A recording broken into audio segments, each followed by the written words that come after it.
Kozhikode medical കോളേജിലെ അപകടം UPSന്റെ battery തകരാർ കാരണമെന്ന് പ്രാഥമിക റിപ്പോർട്ട്. ഇലക്ട്രിക്കൽ ഇൻസ്പെക്ടറേറ്റ് വിഭാഗത്തിന്റെ പരിശോധനയിലാണ് ഇക്കാര്യം വ്യക്തമായത്.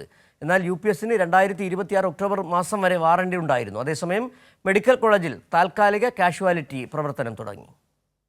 ഇലക്ട്രിക്കൽ ഇൻസ്പെക്ടറേറ്റും ജില്ലാ ഫോറൻസിക് വിഭാഗവും നടത്തിയ പരിശോധനയിലാണ് UPSന്റെ ബാറ്ററി തകരാർ കണ്ടെത്തിയത്. CPU യൂണിറ്റിൽ തീപിടിക്കാൻ കാരണം ബാറ്ററിയിലെ ഇന്റേണൽ ഷോർട്ടേജാണ്. ഇത് കാരണം ഒരു ബാറ്ററി ചൂടാവുകയും ബൾജ് ചെയ്ത് പൊട്ടിത്തെറിക്കുകയും ചെയ്തു. തീ പടർന്ന് മറ്റു ബാറ്ററികളും കത്തി. 34 ബാറ്ററികളാണ് നശിച്ചത്. UPS മുറിയിൽ മാത്രമാണ് അപകടമുണ്ടായത്. തുടർന്ന് പുക കെട്ടിടത്തിൽ മുഴുവനായി വ്യാപിച്ചു. 2026 ഒക്ടോബർ മാസം വരെ വാറണ്ടിയുള്ളതാണ് MRI മെഷീനും UPSും. ഫിലിപ്സ് കമ്പനി നിയോഗിച്ച ഏജൻസി തന്നെയാണ് UPSന്റെയും മെയിൻ്റനൻസ് നടത്തുന്നത്.